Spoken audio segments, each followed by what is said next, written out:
குற்றவாளி கூண்டில் ஸ்டாலின் அரசு என்ற தலைப்பில் திமுக மீது குற்றப்பத்திரிகையை மத்திய அமைச்சரும் தமிழக பாரதிய ஜனதா மேலிட பொறுப்பாளருமான பியூஷ் கோயல் வெளியிட்டார்.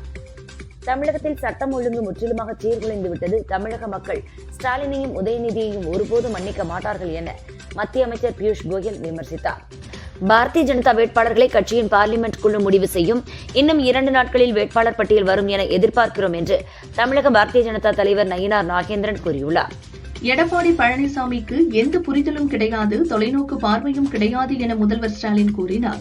தமிழக வளர்ச்சியை தடுக்க வேண்டும் என்பதே என்டிஏ கூட்டணியின் நோக்கம். பாஜகவிடம் சரணாகதியடைந்து அதிமுக கூட்டணி அமைத்துள்ளது என்றார். திமுகவின் 5 ஆண்டுகால ஆட்சியில் ரூபாய் 5 லட்சம் கோடி கடன் வாங்கப்பட்டுள்ளது. கடன் வாங்க திமுக கவலைப்படுவதில்லை என எடப்பாடி பழனிசாமி விமர்சித்தார். கடந்த 2021ஆம் ஆண்டு மக்கள் தங்கள் மீது வைத்த நம்பிக்கையினால் வழங்கப்பட்ட ஆட்சி பொறுப்பை ஏழை எளியோருக்கான திட்டங்களால் அலங்கரித்துள்ளதாக முதல்வர் ஸ்டாலின் பெருமிதம் தெரிவித்தார். 10 பேர் கொண்ட 2ஆம் கட்ட வேட்பாளர் பட்டியலை பாமக தலைவர் ராமதாஸ் வெளியிட்டார். தருமபுரியில் சௌமியா அன்புமணிக்கு எதிராக சரவணன் போட்டியிட உள்ளார். சென்னையில் பாஜக கட்சி தலைமை அலுவலகத்தில் நடைபெறும் பாஜக மையக்குழு கூட்டத்தில் தேர்தல் பொறுப்பாளர் பியூஷ் கோயல் அழைப்பின் பேரில் அண்ணாமலை கலந்து கொண்டார். என் மனச்சான்று யாருடனும் சேர வேண்டாம், தனியாக நில் என்று கூறுகிறது. மக்களுடன் மக்களாக நில் என்று சொல்கிறது. நான் தோற்றால் நீயும் தான் தோற்பாய் என சூலூரில் பரப்புரையில் சீமான் பேசினார். வேலூர் காட்பாடியில் நிபந்தனைகளை மீறியது, பேரணியில் பட்டாசு வெடித்தது போன்ற தேர்தல் விதிமீறலில் ஈடுபட்டதாக அமைச்சர் துரைமுருகன், எம்பி கதிர் ஆனந்த் உட்பட 8 பேர் மீது வழக்கு பதிவு செய்யப்பட்டது. சென்னை வில்லிவாக்கத்தில் ஆதவ அர்ஜுனாவை ஆதரித்து நடந்த தாவேக பொதுக்கூட்ட மேடையில் கண்ணாடி பாட்டில் வீசப்பட்டதாக புகார் எழுந்துள்ளது. மாடியிலிருந்து உடைந்த பாட்டிலை வீசியதாக இருவரை கைது செய்து போலீசார் விசாரிக்கின்றனர். வில்லிவாக்கம் தாவேக பொதுக்கூட்டத்தில் கண்ணாடி பாட்டில்கள் வீசி தாக்குதல் நடத்தியதற்கு தாவேக கண்டனம் தெரிவித்துள்ளது. கண்ணாடி பாட்டில் துகள்கள் வீசியவர்கள் மீது போலீசார் நடவடிக்கை எடுத்து நேர்மையாக செயல்படுவதை தேர்தல் ஆணையம் உறுதி செய்ய வேண்டும் என பொதுச் செயலாளர் ஆனந்த் வலியுறுத்தியுள்ளார். வரிபாக்கி காரணமாக முன்னாள் முதல்வர் ஜெயலலிதாவின் ஐதராபாத் ஸ்ரீநகர் காலனியில் வீட்டுக்கு சீல் வைக்கப்பட்டுள்ளது. சட்டசபை தேர்தலையொட்டி அனைத்து தொகுதி திமுக நிர்வாகிகளுடன் ஏப்ரல் 3ஆம் தேதி முதல்வர் ஸ்டாலின் காணொலி மூலம் கலந்துரையாடுகிறார். தமிழகத்தில் தேர்தலுக்கு பிறகு யாருக்கும் பெரும்பான்மை கிடைக்கவில்லை என்றால் விஜயிடம் ஆதரவை கோருவோம், ஆட்சி அமைப்போம் என்று இந்திய குடியரசுக் கட்சி தலைவரும் மத்திய அமைச்சருமான ராமதாஸ் அதாவலே கூறியுள்ளார். தொடர் விடுமுறை, புனித வெள்ளி, வார இறுதி நாட்களை முன்னிட்டு கிளாம்பாக்கம், கோயம்பேடு, மாதவரத்திலிருந்து ஏப்ரல் 2 முதல் 4ஆம் தேதி வரை 1522 சிறப்பு பேருந்துகள் இயக்கப்படும் என தமிழக போக்குவரத்துத்துறை அறிவித்துள்ளது. அஸ்ஸாமில் பாரதிய ஜனதா ஆட்சி அமைத்தால் மகளிருக்கு மாதம் ரூபாய் 3000 வழங்கப்படும் என அக்கட்சி தேர்தல் அறிக்கை வெளியிட்டுள்ளது. 2 லட்சம் வேலைவாய்ப்புகள், சுய உதவி குழுக்கள் மூலம் பெண்களுக்கு ரூபாய் 25,000 பொது சிவில் சட்டம் அமல்படுத்தப்படும் உள்ளிட்ட 31 வாக்குறுதிகளை வழங்கியுள்ளது. குஜராத்தில் செமிகண்டக்டர் திட்டங்களுக்கு மோடி அடிக்கல் நாட்டி துவக்கி வைத்தார். செமிகண்டக்டர் துறையில் கிடைத்த வெற்றிகளின் அடிப்படையில் அடுத்த கட்டம் நோக்கி இந்தியா நகர்கிறது என மோடி தெரிவித்தார். தமிழகத்தில் சட்டம் ஒழுங்கு சந்தி சிரிக்கிறது. ஒரு நிரந்தர டிஜிபியை கூட நியமிக்க முடியாத இந்த திமுக அரசு இனியும் தேவையா என சிவகாசியில் பிரச்சாரத்தில் பழனிசாமி கேள்வி எழுப்பினார். அதிமுக ஆட்சி வந்தவுடன் பட்டாசு தொழில் பாதுகாக்கப்படும் மற்றும் காவிரி குண்டாறு இணைப்பு திட்டம் மீண்டும் கொண்டுவரப்படும் என சிவகாசி பிரச்சாரத்தில் பழனிசாமி பேசினார். தவிக தலைவர் விஜய் ஒரு கனவு உலகில் உள்ளார். விஜயகாந்த், கமலஹாசன் ஆகியோருக்கு 2-3 தொகுதிகளே கிடைத்தன. அதே நிலைதான் விஜய்க்கும் ஏற்படும் என பியூஷ் கோயல் கூறினார். கூட்டணிக்குள் ஒற்றுமை இல்லாத காங்கிரஸ், திமுக எப்படி நல்லாட்சி தரும் என புதுச்சேரியில் பாரதிய ஜனதா தலைவர் ராமலிங்கத்தை ஆதரித்து பிரச்சாரத்தில் ஈடுபட்ட அண்ணாமலை கேள்வி எழுப்பினார். குஜராத்தின் சூரத் லிம்பாயத் பகுதியில் உள்ள வீட்டில் திடீரென ஏற்பட்ட தீ விபத்தில் ஒரு குழந்தை, 4 பெண்கள் என மொத்தம் 5 பேர் இறந்தனர். விபத்துக்கான காரணம் குறித்து போலீசார் விசாரித்து வருகின்றனர். பாஜகவின் பி டீம் மற்றும் சி டீமை நிராகரியுங்கள், பாஜக பல்வேறு ரூபங்களில் வருகிறது என உதயநிதி தெரிவித்தார். கொள்ளைப்புறமாக அதிமுகவை அடிமையாக்கி வைத்து தமிழகத்தில் நுழைய முயற்சிக்கிறது என்றார். கோவை தெற்கு தொகுதி திமுக வேட்பாளர் செந்தில் பாலாஜி மகாவீர் ஜெயந்தியை முன்னிட்டு ஜெயின் டிரஸ்டில் அந்த சமூகத்தினரை சந்தித்து வாக்கு சேகரித்தார். என்னை வெற்றி பெற செய்வீர்கள் என்ற நம்பிக்கை உள்ளது. உங்கள் கோரிக்கை எதுவாக இருந்தாலும் நான் நிறைவேற்றுவேன் என்றார். ஈரோடு மாவட்டம் சத்தியமங்கலம் பண்ணாரியம்மன் கோயில் குண்டம் திருவிழாவில் மத்திய அமைச்சர் எல் முருகன் தீ மிதித்து நேர்த்திக்கடன் செலுத்தினார். கேரளத்தில் காங்கிரஸ் ஆட்சிக்கு வந்தால் பெண்களுக்கு பேருந்தில் இலவச பயணம், கல்லூரி செல்லும் மாணவிகளுக்கு மாதம் ரூபாய் 1000 உதவித்தொகை வழங்கப்படும் என காங்கிரஸ் எம்பி ராகுல் வாக்குறுதி அளித்துள்ளார். முன்னாள் டென்னிஸ் வீரர் லியாண்டர் பயஸ் மத்திய அமைச்சர் கிரண் ரிஜிஜு முன்னிலையில் பாஜகவில் இணைந்தார். மேற்கு வங்க தேர்தலில் லியாண்டர் போட்டியிட வாய்ப்பு உள்ளது. ஆளுங்கட்சியை விஜய் எதிர்க்கிறார் என்பதால் அவரை முடக்க முயற்சிக்கின்றனர் என ஆதவ் அர்ஜுனா குற்றம் சாட்டியுள்ளார். எம்ஜிஆர் ஜெயலலிதாவுக்கு திமுக என்ன செய்ததோ அதையேதான் விஜய்க்கும் செய்கின்றனர் என்றார். திமுக ஆட்சியில் யாருடைய உயிருக்கும் பாதுகாப்பு இல்லை என்ற அவல நிலையை உருவாக்கியதுதான் சாதனை என அன்புமணி தெரிவித்தார். இந்திரா காலத்தில் அவசர நிலை பிறப்பிக்கப்பட்டது. அதேபோல் தமிழகத்திலும் அவசர நிலை நிலவுகிறது. இது ஏப்ரல் 23ஆம் தேதி முடிவடையும் என நயினார் நாகேந்திரன் கூறினார். பாஜக நிர்வாகிகளுடன் ஆலோசித்த பின் ஓரிரு நாட்களில் வேட்பாளர்கள் பட்டியல் வெளியாகும் என மத்திய அமைச்சர் பியூஷ் கோயல் கூறினார். தமிழக பாஜக தலைவர்களுடன் உத்தேச வேட்பாளர் குறித்து இன்று கலந்தாலோசிப்பேன் என்றார். ஊழல் கட்சிகளான திமுக மற்றும் காங்கிரஸ் கைகோர்த்துள்ளது. தமிழக மக்கள் மாற்றத்தை விரும்புகின்றனர் என மத்திய அமைச்சர் பியூஷ் கோயல் தெரிவித்தார். மறைந்த முதல்வர் ஜெயலலிதாவின் ஆட்சியை தமிழக மக்கள் விரும்புகின்றனர் என்றார். தவிக தலைவர் விஜய் போட்டியிடும் திருச்சி கிழக்கு தொகுதியில் வரும் 2ஆம் தேதி வேட்புமனு தாக்கல் செய்ய உள்ளதாக தகவல் வெளியாகியுள்ளது. தொடர்ந்து அங்கு பிரச்சாரம் மேற்கொள்கிறார். விஜய் வருகைக்கு அனுமதி கோரி திருச்சி போலீஸ் கமிஷனரிடம் தவிக சார்பில் மனு அளிக்கப்பட்டுள்ளது. சீமானும் அவருடைய தம்பிகளும் சட்டசபை செல்ல வேண்டும் என தோன்றுகிறது என டைரக்டர் சேரன் தெரிவித்துள்ளார். மக்களுக்கு நல்லது செய்வது சமூக தீங்குகளை ஒழிப்பது என எதிர்கால வாழ்வியலை பற்றியே முழங்குகின்றனர் என்றார். கள்ளக்குறிச்சி அதிமுக வேட்பாளர் அறிமுக கூட்டத்தில் நகர செயலாளர் பாபு இனி தன்னால் மனதளவிலும் உடல் அளவிலும் பணி செய்ய இயலாது என கூறி ராஜினாமா செய்தார். இம்முறை தனக்கு சீட்டு கிடைக்கும் என அவர் எதிர்பார்த்திருந்ததாக கட்சியினர் தெரிவித்தனர். திருச்சி கிழக்கு தொகுதியில் ஏப்ரல் 2ஆம் தேதி விஜய் வேட்புமனு தாக்கல் செய்து அன்றே பிரச்சாரத்தில் ஈடுபடுகிறார். அதனை முன்னிட்டு செங்கோட்டையன், கூப்பா கிருஷ்ணன் தேர்தல் நடத்தும் அலுவலரிடம் பிரச்சாரம் செய்யும் இடங்கள் கேட்டு மனு அளித்தனர். அரூர் தொகுதியில் துணை முதல்வர் உதயநிதி தேர்தல் பிரச்சாரம் செய்தார். இதில் பங்கேற்க அழைத்து வரப்பட்ட பொதுமக்களுக்கு சாலையோரத்தில் நின்று திமுகவினர் தலா 200 ரூபாய் கொடுத்தனர். அமித்ஷா மோடியுடன் விஜய் மறைமுக கூட்டணி வைத்துள்ளார். 18 வயது முதல் 25 வயது வரை உள்ள இளைஞர்கள் சினிமா மாயையில் விழுந்துவிடக்கூடாது என அமைச்சர் ராஜேந்திரன் சொன்னார். தவிக தலைவர் விஜய் ஒரு மாய பிம்பம். அவரை பற்றி பேசி அதை பெரிதாக்க வேண்டாம் என்று திருச்சி கிழக்கு தொகுதி திமுக வேட்பாளர் இனிகோ இருதயராஜ் கூறியுள்ளார்.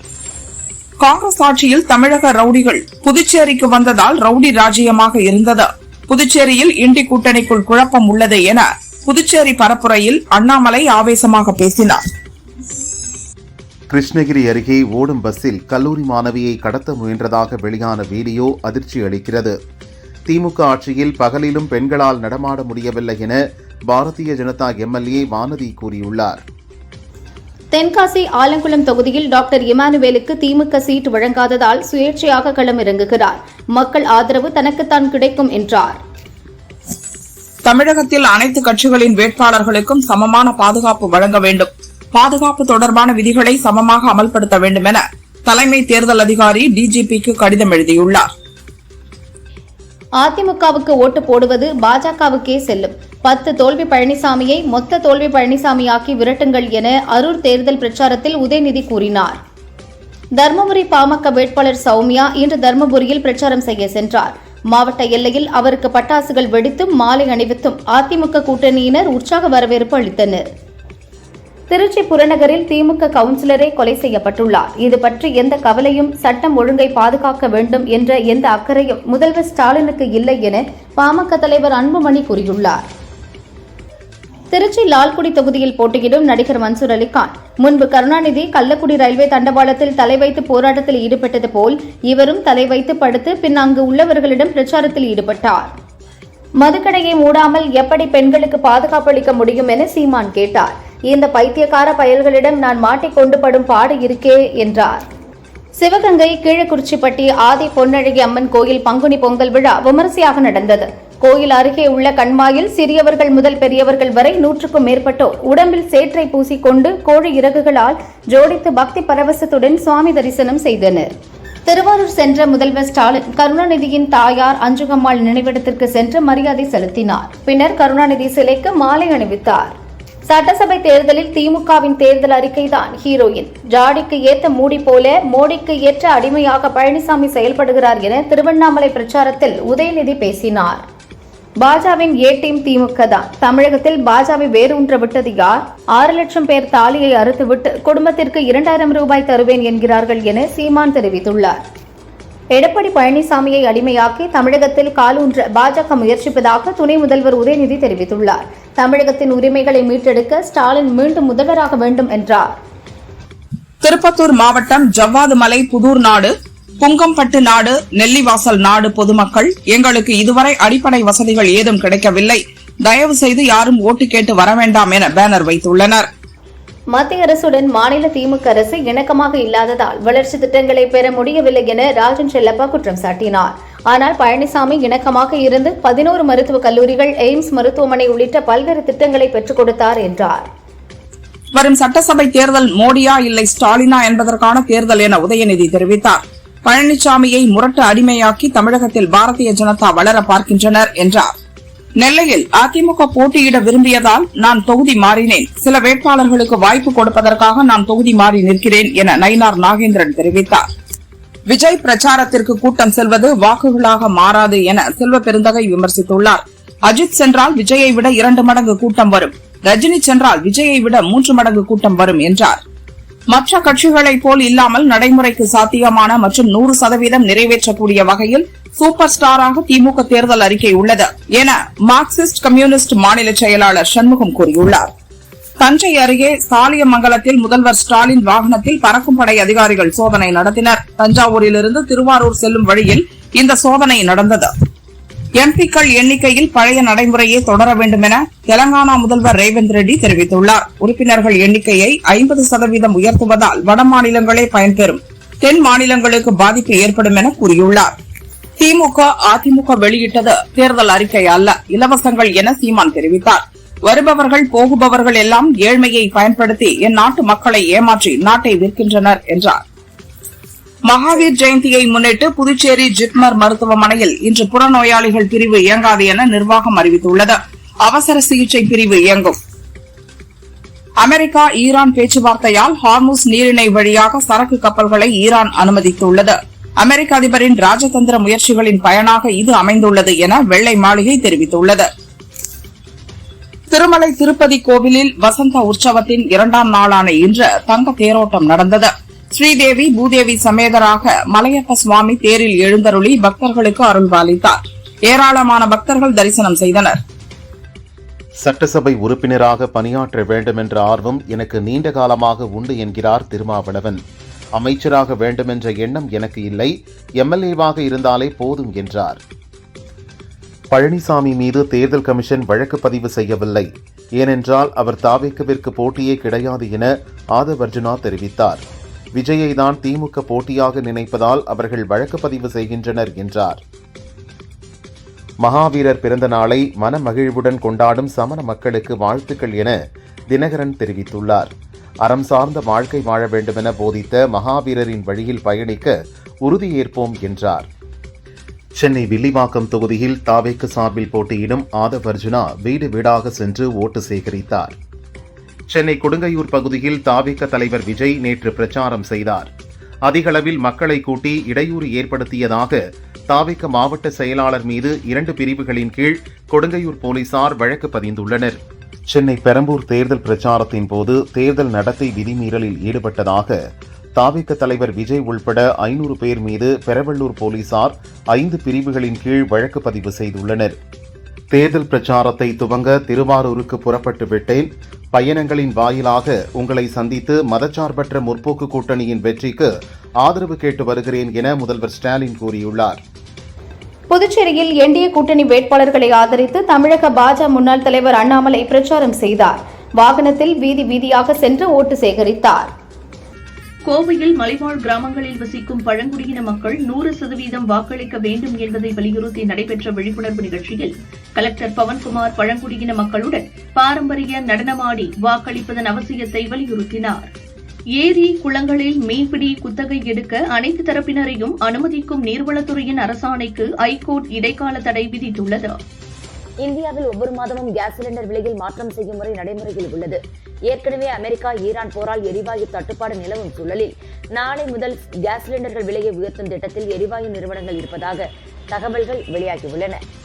இந்தியாவில் ஒவ்வொரு மாதமும் கேஸ் சிலிண்டர் விலையில் மாற்றம் செய்யும் முறை நடைமுறையில் உள்ள நிலையில் இன்று முதல் கேஸ் சிலிண்டர்கள் விலை உயர்த்தப்பட உள்ளதாக தகவல் வெளியாகியுள்ளது. இண்டிகோ விமான நிறுவனத்தின் புதிய தலைமை செயல் அதிகாரியாக வில்லியம் வால்ஷ் நியமனம் செய்யப்பட்டுள்ளார். சட்டசபை தேர்தல் பணிகளுக்காக நியமிக்கப்பட்டுள்ள அலுவலர்களுக்கு வழங்கப்பட வேண்டிய ஊதிய விகிதங்களை இந்திய தேர்தல் ஆணையம் உயர்த்தியுள்ளது. பகவான் மகாவீரரின் வாழ்க்கையும் போதனைகளும் சத்தியம், அகிம்சை மற்றும் கருணையின் பாதையை தொடர்ந்து ஒளிரச் செய்வதாகவும், மகாவீரரின் சிந்தனைகள் எப்போதும் மனித குலத்திற்கு வலிமையையும் நம்பிக்கையையும் அளிக்கட்டும் என பிரதமர் மோடி மகாவீர் ஜெயந்தி வாழ்த்து கூறியுள்ளார். மேற்கு வங்கத்தில் பிப்ரவரி 28ஆம் தேதியே இறுதி வாக்காளர் பட்டியல் வெளியான நிலையில் இப்போது புதிய வாக்காளர்களை சேர்க்க தேர்தல் ஆணையம் பரிசீலிப்பது ஏன் என கேள்வி எழுப்பியுள்ள அம்மாநில முதல்வர் மம்தா, பாரதிய ஜனதாவின் போலி விண்ணப்பங்கள் மூலம் பலரை சேர்க்க சதி நடப்பதாக குற்றம் சாட்டியுள்ளார். ஆந்திர மாநிலம் நெல்லூர் அருகே சரக்கு ரயிலின் கடைசி பெட்டி தடம் முரட்டு விபத்துக்குள்ளானது. டேங்கரை அகற்றி தண்டவாளத்தை சீரமைக்கும் பணியில் ரயில்வே ஊழியர்கள் ஈடுபட்டனர். விபத்தால் விஜயவாடாவில் இருந்து சென்னை, திருப்பதி செல்லக்கூடிய வழிகளில் ரயில் சேவை பாதிக்கப்பட்டுள்ளது. பீகாரின் நாலந்தாவில் உள்ள கோயிலில் ஏற்பட்ட கூட்ட நெரிசலில் 8 பக்தர்கள் பலியாகினர். மேலும் 10க்கும் மேற்பட்டோர் காயமடைந்துள்ளனர். சென்னை கொளத்தூர் தொகுதியில் தவிக தலைவர் விஜய் பிரச்சாரத்தில் நடந்தது என்ன என்பது குறித்து சென்னை மாவட்ட தேர்தல் அதிகாரியிடம் தலைமை தேர்தல் அதிகாரி அர்ச்சனா பட்நாயக் விளக்கம் கேட்டுள்ளார். வழக்கு பதிவு செய்யப்பட்டது குறித்து டிஜிபியிடம் விளக்கம் கேட்டுள்ளார். பீகார் கூட்ட நெரிசலில் சிக்கி பலியானவர்களின் குடும்பத்துக்கு பிரதமர் மோடி இரங்கல் தெரிவித்துள்ளார். மேலும் அவர்களின் குடும்பத்துக்கு 2 லட்சம் நிவாரண உதவி வழங்கவும் உத்தரவிட்டார். நாட்டின் எதிர்காலத்தை பிரதமர் மோடி அமெரிக்காவிடம் அடகு வைத்துவிட்டார். அமெரிக்காவுடனான இடைக்கால வர்த்தக ஒப்பந்தத்தின் மூலம் நாட்டின் எரிசக்தி பாதுகாப்பை பிரதமர் விட்டுக் கொடுத்து விட்டார் என ராகுல் குற்றம் சாட்டியுள்ளார். 82 லட்சம் ரூபாய் வரி பாக்கி புகாரில் ஜெயலலிதாவின் ஹைதராபாத் இல்லத்தை ஹைதராபாத் மாநகராட்சி நிர்வாகம் முடக்கியுள்ளது. 2017ஆம் ஆண்டு முதல் வரி செலுத்தாததால் சீல் வைக்கப்பட்டது. நாட்டின் முதல் டிஜிட்டல் மக்கள் தொகை கணக்கெடுப்பு நாளை முதல் துவங்குகிறது. ஆன்லைனிலும் நேரடியாகவும் 2 கட்டங்களாக நடக்கிறது. தமிழகத்தில் ஜூலை 17 முதல் சுய விவரங்களை ஆன்லைனில் பதிவிடலாம். உடல்நலக் குறைவால் டெல்லி மருத்துவமனையில் அனுமதிக்கப்பட்டிருந்த காங்கிரஸ் மூத்த தலைவர் சோனியா டிஸ்சார்ஜ் செய்யப்பட்டார். தேனி போடிநாயக்கனூர் ஜக்கம்ம நாயக்கன்பட்டி காளியம்மன் கோயில் விழாவில் 300க்கும் மேற்பட்ட பெண்கள் பால்குடம் எடுத்து நேர்த்திக்கடன் செலுத்தினர். திருச்சி உய்யக்கொண்டான் திருமலை உஜ்ஜீவநாத சுவாமி கோயில் பிரமோற்சவ விழா தேரோட்டம் விமர்சையாக நடைபெற்றது. தேரில் ஸ்ரீ அஞ்சனாட்சி, ஸ்ரீ பாலாம்பிகை சமேதராக ஸ்ரீ உஜ்ஜீவநாதர் எழுந்தருளினார். தேரோட்டத்தில் மௌனமிடம் கட்டளை தர்மபுரம் மாசிலாமணி தம்பிரான் சுவாமிகள் பங்கேற்றார். திண்டுக்கல் உலுப்புக்குடி வேட்டைக்காரன் கோயில் விழாவில் ஆண்கள் மட்டுமே பங்கேற்ற கறிவிருந்து நடந்தது. 50 ஆடுகள் பலியிடப்பட்டு 50 மூட்டை அரிசியில் சாதம் தயார் செய்யப்பட்டு அன்னதானம் வழங்கப்பட்டது. திருப்பூர் அடுத்த பெருமாநல்லூரில் புகழ்பெற்ற கொண்டத்து காளியம்மன் கோவிலில் குண்டம் விழா இன்று நடைபெற்றது. பக்தர்கள் பக்தி பரவசத்துடன் ஓம் சக்தி பராசக்தி என்ற கோஷத்துடன் குண்டம் இறங்கினர். குன்றக்குடி சண்முகநாதர் கோயிலில் தெப்பத் திருவிழா குன்றக்குடி ஆதீனம் பொன்னம்பல அடிகளார் தலைமையில் விமர்சையாக நடந்தது. தஞ்சை புன்னைநல்லூர் மாரியம்மன் கோவிலில் 1008 பால்குட அபிஷேகம் வெகு விமரிசையாக நடந்தது. திரளான பக்தர்கள் பங்கேற்று சாமி தரிசனம் செய்தனர். விழுப்புரம் மாவட்டம் மயிலம் முருகன் கோயிலில் பங்குனி உத்தர தேரோட்டம் வெகு விமரிசையாக நடந்தது. திரளான பக்தர்கள் தேரை வடம் பிடித்து இழுத்தனர். சத்தியமங்கலம் அருகே உள்ள பண்ணாரியம்மன் கோயிலில் குண்டம் திருவிழா கோலாகலமாக நடந்தது. 1 லட்சத்துக்கும் மேற்பட்ட பக்தர்கள் குண்டம் இறங்கி நேர்த்திக்கடன் செலுத்தினர். தமிழகத்தில் ஏற்கனவே தேர்தல் ஆணையத்தால் இடமாற்றம் செய்யப்பட்ட 8 IPS அதிகாரிகளுக்கு பணி ஒதுக்கீடு செய்யப்பட்டுள்ளது. விருதுநகர் முன்னாள் எஸ்பி கண்ணன் சென்னை காவல்துறை நல்வாழ்வு பிரிவு உதவி ஆணையராகவும், நாகை முன்னாள் எஸ்பி பாலகிருஷ்ணன் பெருநகர சென்னை காவல் தலைமையக துணை ஆணையராக நியமனம் செய்யப்பட்டுள்ளனர். விழுப்புரம் மாவட்டத்தில் தேர்தல் நடத்தை விதிகளை மீறி பொதுமக்களுக்கும் போக்குவரத்துக்கும் இடையூறு ஏற்படுத்தும் வகையில் பட்டாசு வெடித்ததாக திமுக, தவிக நிர்வாகிகள் உட்பட 260 பேர் மீது போலீசார் வழக்கு பதிவு செய்துள்ளனர்.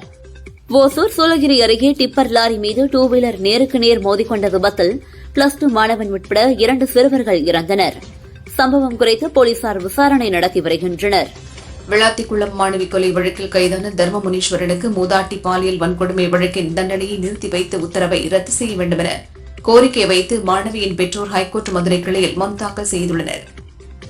கரூர் குப்பச்சிபாளையம் பகுதியில் திமுகவினர் வீட்டில் பரிசு பொருட்கள் பதுக்கி வைக்கப்பட்டிருப்பதாக வந்த தகவலை அடுத்து சென்னையை சேர்ந்த வருமான வரித்துறை அதிகாரிகள் சோதனை செய்தனர். ஆந்திராவின் சல்லப்பள்ளி காவல் நிலையத்தில் மர்ம பொருள் வெடித்தது. இந்த விபத்தில் எஸ்ஐ மற்றும் 3 காவலர்கள் காயமடைந்தனர். பறிமுதல் செய்த சில வெடிமருந்துகள் போலீஸ் ஸ்டேஷனுக்கு கொண்டு வந்து சோதனை செய்தபோது இந்த விபத்து ஏற்பட்டுள்ளது. மக்கள் தொகை கணக்கெடுப்பின் போது எந்தவித ஆவணத்தையும் மக்கள் சமர்ப்பிக்க தேவையில்லை என அரசு தெரிவித்துள்ளது. இணையதளத்தில் மக்கள் தொகை கணக்கெடுப்பு 16 மொழிகளில் மக்கள் தாமாகவே தகவலை பூர்த்தி செய்யும் வசதி தொடங்கியுள்ளது. புனித வெள்ளி அன்று ஒரு நாள் மட்டும் மதுக்கடைகளை அரசு மூட வேண்டும் என வாசன் வலியுறுத்தியுள்ளார். கிறிஸ்தவர்கள் புனித தினமாக அனுசரிக்கும் நாளில் மதுக்கடைகள் திறந்திருப்பது இடையூறாக அமையும் என்றார். தங்கம் விலை சவரனுக்கு ரூபாய் 800 குறைந்து ரூபாய் 1,09,360க்கு விற்பனை செய்யப்படுகிறது. கிராமுக்கு ரூபாய் 100 குறைந்து ரூபாய் 13,670க்கு விற்பனையாகிறது. 1 கிராம் வெள்ளி விலை ரூபாய் 5 குறைந்து ரூபாய் 250க்கு விற்கப்படுகிறது. தமிழகத்தில் உள்ள 60 சுங்கச்சாவடிகளில் மட்டும் இன்று நள்ளிரவு முதல் கட்டணம் உயர்வு அமலுக்கு வருகிறது. 10 ரூபாய் முதல் 25 ரூபாய் வரை கட்டணம் உயர்கிறது. புசி ஆனந்த் பங்கேற்ற நிகழ்ச்சியில் பெண் நிர்வாகிக்கு பாலியல் சீண்டல் அளித்த பூந்தமல்லி தாவேக வேட்பாளர் பிரகாசம் என்கிற குட்டி மீது 6 பிரிவின் கீழ் போலீசார் வழக்கு பதிவு செய்து விசாரணை நடத்தி வருகின்றனர். திருச்சி கூத்தைப்பார் பேரூராட்சி 11வது வார்டு கவுன்சிலராகவும் திமுக பேரூர் கழக இளைஞரணி செயலாளராகவும் இருந்தவர் ரஞ்சித்குமார். இவர் திருவெரும்பூரில் இருந்து நவல்பட்டு செல்லும் சாலையில் 2 வீலரில் சென்றபோது மர்ம நபர்களால் வெட்டி படுகொலை செய்யப்பட்டார். பிரிக்ஸ் உச்சிமாநாட்டை இந்த ஆண்டு இந்தியா தலைமையேற்று நடத்துகிறது. அதன் ஒரு பகுதியாக வரும் மே 14, 15 ஆகிய தேதிகளில் நடக்கவுள்ள பிரிக்ஸ் நாடுகளின் அமைச்சர்களுடனான கூட்டத்தில் பங்கேற்க ரஷ்ய வெளியுறவு அமைச்சர் செர்ஜி லாவ்ரோவ் மே 14 இந்தியா வருகிறார். ஹார்மோஸ் நீரிணையை திறக்காவிட்டால் ஈரானின் எண்ணெய் கிணறுகளை அழித்து விடுவோம் என ட்ரம்ப் எச்சரித்துள்ளார். விரைவில் ஈரானுடன் ஒப்பந்தம் ஏற்படும் என்று எதிர்பார்க்கிறோம். ஏற்படாவிட்டால் கார்க் தீவு உள்ளிட்ட இடங்களை தகர்த்து முற்றிலுமாக அழிப்போம் என்றார். அமெரிக்காவுடன் எந்தவித பேச்சுவார்த்தையும் நடக்கவில்லை என ஈரான் திட்டவட்டமாக மறுத்துள்ளது. அமெரிக்காவின் வெள்ளை மாளிகை பேச்சுவார்த்தை நடைபெறுவதாக கூறியதற்கு ஈரான் பதிலளித்துள்ளது. ஹார்முஸ் ஜலசந்தியை கடக்கும் எண்ணெய் கப்பல்களுக்கு சுங்க கட்டணம் வசூலிக்க அந்நாட்டு பார்லிமென்ட் பாதுகாப்பு ஆணையம் ஒப்புதல் வழங்கியுள்ளது. ஈரான் மீதான போர் மற்றும் விலைவாசி உயர்வை கண்டித்து அமெரிக்காவில் அதிபர் டிரம்புக்கு எதிராக 3000 இடங்களில் போராட்டம் வெடித்துள்ளது. ஈரானில் இனி நடக்கும் ஒவ்வொரு படுகொலைக்கும் ஈடாக Microsoft, apple, Google, meta, Boeing போன்ற மத்திய கிழக்கில் உள்ள ஒரு அமெரிக்க நிறுவனம் அளிக்கப்படும் என ஈரான் ராணுவம் பகிரங்க மிரட்டல் விடுத்துள்ளது. ஹார்முஸ் ஜலசந்தி வழியில் கப்பல் போக்குவரத்து 70% சரிந்துள்ளது. இதனால் மத்திய கிழக்கு நாடுகளுக்கு ரூபாய் 16.2 லட்சம் கோடி இழப்பு ஏற்படும். 40 லட்சம் மக்கள் வறுமைக்கு தள்ளப்படலாம் என ஐநா சபை தெரிவித்துள்ளது. ஈரான் போரில் உதவாத பிரிட்டன் போன்ற நாடுகளுக்கு ஹார்முஸ் வழியாக எரிபொருள் கிடைக்கவில்லை என்றால் அதற்கு அமெரிக்கா பொறுப்பல்ல. எரிபொருள் வேண்டும் என்றால் அமெரிக்காவிடம் காசு கொடுத்து வாங்குங்கள் அல்லது ஜலசந்திக்கு சென்று சண்டையிட்டு எடுத்துக் கொள்ளுங்கள். இனி அமெரிக்கா உங்களுக்கு உதவாது என அதிபர் ட்ரம்ப் தெரிவித்துள்ளார். மலையாளத்தில் அனுஷ்கா அறிமுகமாகும் படம் கத்தனார். ஜெயசூர்யா, வினித், சாண்டி உள்ளிட்ட பலர் நடிக்க சிறப்பு வேடத்தில் மோகன்லால், பிரபுதேவா நடித்துள்ளனர். ரோஜின் தாமஸ் இயக்கியுள்ளார். இந்த படம் தமிழ், தெலுங்கு உள்ளிட்ட 6 மொழிகளில் வெளியாகிறது. அதற்கு ஏற்ப இதன் ட்ரெய்லரையும் 6 மொழிகளில் வெளியிட்டுள்ளனர். ஃபேண்டசி கதைகள், மர்மங்கள், திகில் கலந்த அதிரடி படமாக உருவாகியுள்ளது. நடிகை பாயல் ராஜ்புத் தற்போது தமிழில் லெஜண்ட் சரவணன் நடித்துள்ள லீட் படத்தில் நாயகியாக நடித்துள்ளார். ஏப்ரல் 3 படம் ரிலீஸ் ஆகிறது. இவர் கூறுகையில், சென்னைக்கு மீண்டும் வருவதில் மகிழ்ச்சி. இங்குள்ள மக்களின் அன்பு, உணவு, குறிப்பாக இட்லி, தோசை, சாம்பார், வத்த குழம்பு எனக்கு பிடிக்கும். சினிமா மீது இங்குள்ள மக்கள் வைத்துள்ள பாசம் பிரமிக்க வைக்கிறது. இது சாதாரண மேடை அல்ல, புனிதமான இடமாக கருதுகிறேன். ரஜினி, கமல், ஸ்ரீதேவி என லெஜெண்டரி நடிகர்களை உருவாக்கிய இடம். இந்த இடத்தில் நானும் இருப்பது பெருமிதமாக உள்ளது என்றார். ஹனு ராகவபுடி இயக்கத்தில் பிரபாஸ் நடித்து வரும் படம் பௌசி. நாயகியாக இமான்வி இஸ்மாயில் நடிக்கிறார். இதில் பிரபாஸின் அம்மாவாக பிரபல நடிகை ஜெயபிரதா நடிக்கிறார். அரசியலில் பயணித்து வரும் இவர் அவ்வப்போது படங்களிலும் நடிக்கிறார். ஜெயபிரதா கூறுகையில், இந்த படத்தில் பிரபாசுடன் நடிப்பது மகிழ்ச்சி. படப்பிடிப்பு தளத்தில் அவரது அர்ப்பணிப்பு, வேலை பார்க்கும் ஸ்டைலையும் பார்த்து பிரமித்தேன் என்றார். லவ் டுடே, டிராகன், டியூட் என தொடர்ந்து 3 வெற்றி படங்களை தந்த பிரதீப் ரங்கநாதன் நடிப்பில் அடுத்து LIK படம் வெளியாகிறது. இதன்பின் இவரின் அடுத்த படம் குறித்து எந்த தகவலும் இல்லாமல் இருந்தது. இப்போது தெலுங்கு இயக்குநர் சந்திரசேகர் எலட்டி இயக்கும் படத்தில் இவர் நாயகனாக நடிக்கிறாராம். காதல், சென்டிமெண்ட் கலந்து தமிழ், தெலுங்கு ஆகிய மொழிகளில் படத்தை உருவாக்க திட்டமிட்டுள்ளனர். டொவினோ தாமஸ், கயாடு லோகன் நடித்த மலையாள படமான பளிச்சட்டம்பி ஏப்ரல் 10 தமிழிலும் ரிலீஸ் ஆகிறது. சென்னையில் பேசிய டொவினோ 1957 நடக்கும் கதை, அப்போது நடந்த சில உண்மை சம்பவத்தின் அடிப்படையில் கதை நகர்கிறது. இது மத சம்பந்தப்பட்ட கதையா பேய் கதையா என இப்போது சொல்ல முடியாது. படம் பார்க்கும்போது பல உண்மைகள் தெரியும். எனக்கும் துல்கர் சல்மானுக்கும் எந்த பிரச்சனையும் இல்லை. நாங்கள் அடிக்கடி பேசுகிறோம். சிலர் இப்படி வதந்தி பரப்பி சந்தோஷப்படுகிறார்கள் என்றார். அவன் இவன் தெகிடி உள்ளிட்ட படங்களில் நடித்தவர் ஜனனி. சென்னையில் பிறந்து வளர்ந்து துபாயில் குடிபெயர்ந்து விமானியாக பணியாற்றி வரும் தனது காதலரான சாய் ரோஷன் ஷாமுடன் கடந்த ஆண்டு இவருக்கு நிச்சயதார்த்தம் நடந்தது. நேற்று இவர்களது திருமணம் மகாபலிபுரம் அருகே உள்ள நட்சத்திர ஹோட்டலில் குடும்பத்தினர் நெருங்கிய நண்பர்கள் முன்னிலையில் நடந்தது.